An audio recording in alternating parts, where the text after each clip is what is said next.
Di lain sisi, Sina mendapatkan surat dari seorang aga yang kemungkinan itu adalah surat dari Ayşe. Sinan Paşam.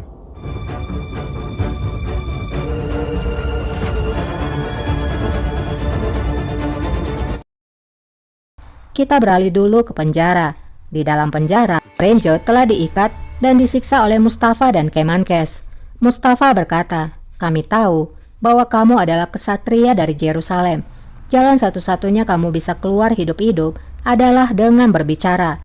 Katakan padaku segalanya yang kamu ketahui. Siapa lagi yang terlibat?"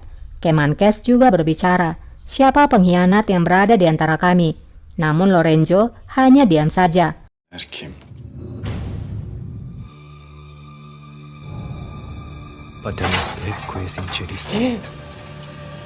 Kemenkes pun mengambil besi panas dan mendekatkannya pada Lorenzo. Dur!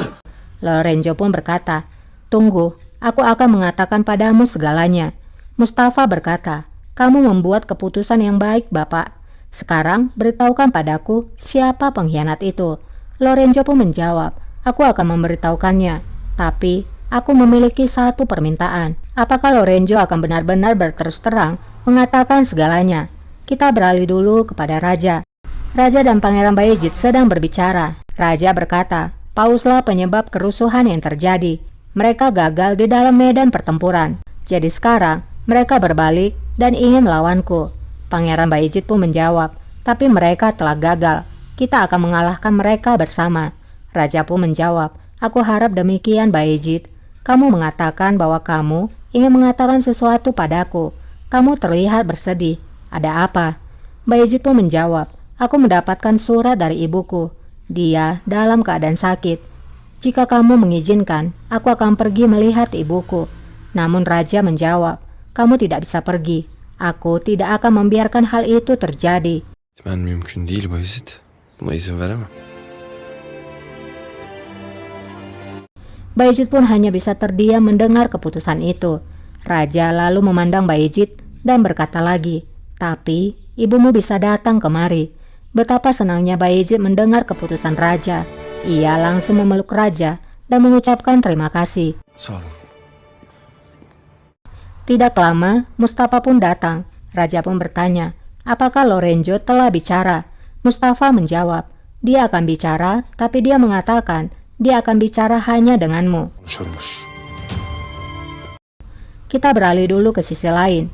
Sinan pun datang menemui Ayşe. Sinan berkata, "Kamu ingin bertemu denganku?" Ayşe menjawab, "Putri akan pergi ke Uskudar. Katakan pada kedutaan untuk menangkapnya sebelum sampai ke pelabuhan." Sinan pun menjawab, "Sultana, ini sangatlah berbahaya.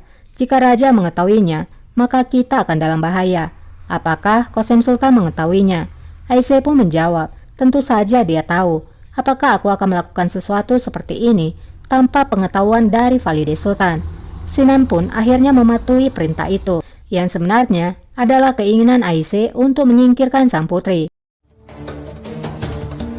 Kembali kepada Raja, Lorenzo pun kini menghadap kepada Raja. Raja berkata, "Beritahukan padaku segalanya yang kamu ketahui."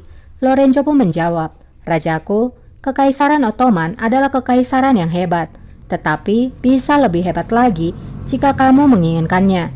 Kamu bisa memerintah seluruh dunia, termasuk Roma, Vienna, dan seluruh Eropa.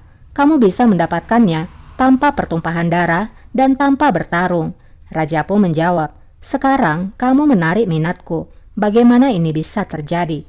Lorenzo pun menjawab, "Kamu pasti akan menjadi penguasa paling kuat dalam sejarah, hanya jika kamu menerima kekristenan." Raja pun terdiam mendengar ucapan dari Lorenzo. Kabul ederseniz.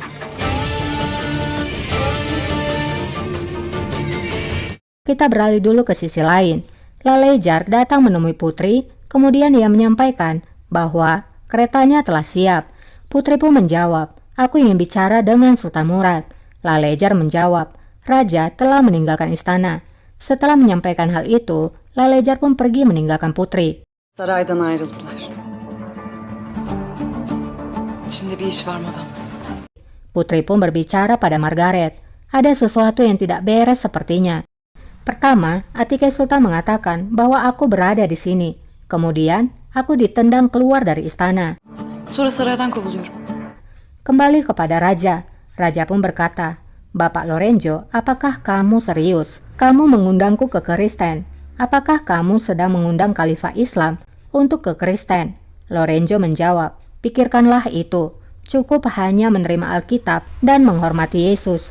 Seperti Roma yang menjadi Kristen di era Konstantin, Turki akan menjadi eramu. Kamu akan memimpin seluruh dunia dan menjadi lebih unggul dari semua penguasa lainnya. Namamu tidak akan pernah dilupakan." Hiçbir çağ adınıza kayıtsız kalmayacak. Raja pun menjawab, "Aku menghormati Yesus, tapi jalanku adalah jalan Muhammad. Hazreti Muhammed sallallahu aleyhi ve sellemin yolu. Kur'an-ı Kerim.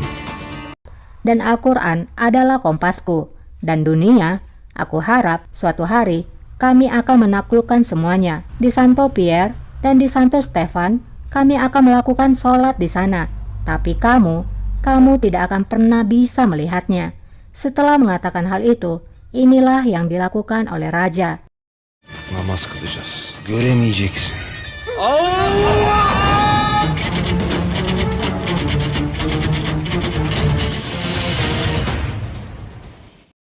Kembali ke istana, Putri dan Margaret terlihat melewati harem. Barang-barangnya juga dibawa.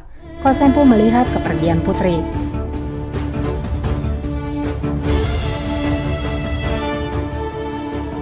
Hachi pun berbicara, "Sultana, aku tidak yakin kalau apa yang kita lakukan ini adalah benar.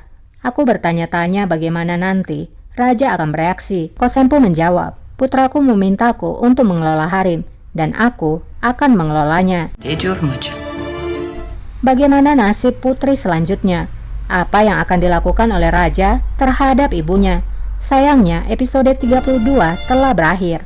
Buat yang suka dengan kelanjutannya, boleh dong di-subscribe dulu supaya setiap kali Mimin upload video baru, kalian dapat notifikasinya.